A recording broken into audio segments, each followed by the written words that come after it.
আমার ইকরার শেষ মুখটা ইকরার পরিবার আমাকে দেখতে দেয়নি। অভিনেতা বা অভিনেত্রীর সবচেয়ে বড় গুণ হচ্ছে অভিনয় দক্ষতা এবং তারা যে কোনো পরিস্থিতিতে যে কোনো ধরনের অভিনয় করতে পারে। এই যে জাহের আলভিকে দেখে এটাই মনে হচ্ছে। সম্প্রতি জাহার আলভির স্ত্রী ইকরা আত্মহত্যা করেছে, আমরা সবাই জানি। তো এই জাহার আলভি সম্পর্কে আসলে আমি জানতাম না। ওর নাটক আমি একটাও দেখিনি এই পর্যন্ত।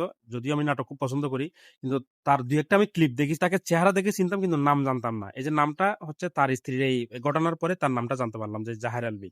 আমি আসলে নামটা জানতাম না, কারণ তার দুই একটা ক্লিপ যেগুলো দেখেছি, তার কোনো নাটক আমি দেখা হয়নি। তার অভিনয় আমার দেখার মতো ওরকম মনে হয়নি। এই যে জাহার আলভির যে অভিনয়টা দেখেন, কান্না করে করে লাইভে এসে বলতেছে আমাকে আমার স্ত্রীর মুখ দেখতে দেয়নি, এটা ওইটা। সে কিন্তু প্রথমে অন্য কথা বলেছিল। তার স্ত্রীর আত্মহত্যার যে বিষয়টা সামনে এসেছে সেটা হচ্ছে পরকীয়া। এই যে জাহার আলভির সাথে তিথি নাকি কোন একটা মেয়ের হচ্ছে পরকীয়া সম্পর্ক। যদিও আমরা জানতে পেরেছি জাহার আলভির যখন কিছুই ছিল না, তখন কিন্তু ইকরা তাকে সহযোগিতা করেছিল, তাকে ভালোবেসে বিয়ে করেছিল, তার পরিবারের অমত ছিল এক প্রকার। এখানে একটা কথা হচ্ছে ভাই, আত্মহত্যা কখনো কোনো কিছুর সমাধান না। আত্মহত্যা করে কোনো কিছু সমাধান হবে না। সমস্যার শুরু। তার পরিবার আছে, তার ছেলে আছে, তার ছেলের কথা অন্ততপক্ষে অন্য কিছু বাদ দেন। তার ছেলের কথা অন্ততপক্ষে চিন্তা করা দরকার ছিল ইকরা। হ্যাঁ, আমি মানতেছি সে মানসিকভাবে অনেক অনেক ভেঙে পড়েছে, অনেক ডিপ্রেশনে চলে গেছে, অনেক সমস্যার মধ্যে যাচ্ছে, মানসিক সমস্যা। তো এই মানসিক সমস্যা থেকেও কিন্তু মুক্তি আছে। তাকে ছেড়ে দেন। হয়তো আপনি বলতে পারেন ভাই এত বেশি ভালোবাসে, জান প্রাণ দিয়ে ভালোবাসে। ভাই ভালোবাসা ঠিক আছে, কিন্তু সেই মানুষটা যখন আমার কাছ থেকে দূরে চলে গেছে, তো তাকে তো আমি আর একতরফা ভালোবেসে তাকে আর আমি আটকে রাখতে পারবো না। তো যারা এই ধরনের মানসিক সমস্যায় আছেন বা এই সমস্ত ঝামেলার মধ্যে আছেন, তাদেরকে বলবো এ, সিদ্ধান্ত হচ্ছে ভেবেচিন্তে নিতে হবে। আপনার পরিবারে আপনার ছেলে মেয়ে থাকলে আপনার তাদের দিকে তাকাতে হবে।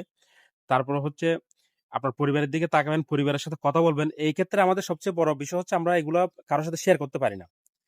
শেয়ার করতে হবে। শেয়ার করলে দেখবেন আপনার এখান থেকে ভালো কোনো সিদ্ধান্ত আসবে। আপনার জন্য ভালো কিছু হবে, এরকম কোনো কিছু আপনি যাদের সাথে শেয়ার করবেন তারা আপনাকে পরামর্শ দিতে পারবে।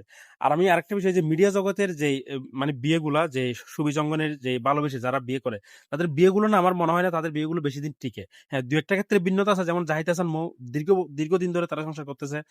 আপনার তৌকির আহমেদ, বিপাশা হায়াত, শহীদুজ্জামান সেলিম, আরো অনেকে আছেন আসলে। কিন্তু এই সংখ্যাটা খুব কম।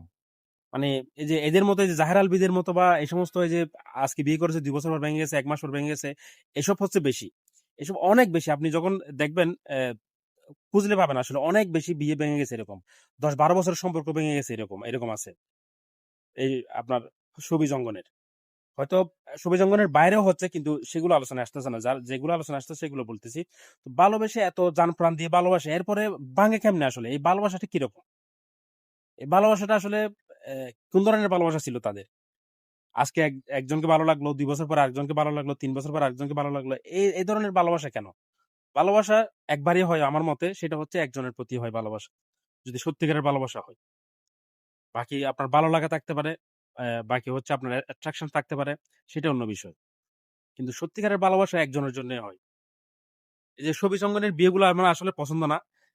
মানে এই যে দেখেন, আপনার অপূর্ব দেখেন, কয়টা বিয়ে করেছে, আরো হয়তো একটা, এই যে ১ম যে বিয়েটা, আমি নাম নিচ্ছি না, ১ম যে বিয়েটা সেটা হচ্ছে অন্য কারণে ভেঙে গেছে। কিন্তু বাকিগুলো তো আসলে মানে ভাঙার মতো ছিল না।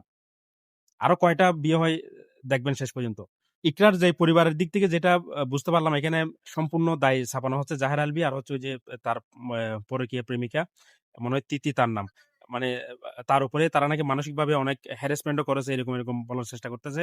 সত্যিটা তো আমরা জানি না। আমরা যেখান থেকে যার মুখ থেকে যেটা শুনতেছি ওইটা হয়তো আমরা এনালাইসিস করে আমরা বের করার চেষ্টা করতেছি। কিন্তু বিষয়টা হচ্ছে যে দোষী হোক, এখানে আত্মহত্যা করুক, আত্মহত্যার পিছনে কিন্তু একজন হত্যাকারী থাকে। আত্মহত্যার দিকে তাকে ধীরে, ধীরে মানে ঠেলে দেওয়া।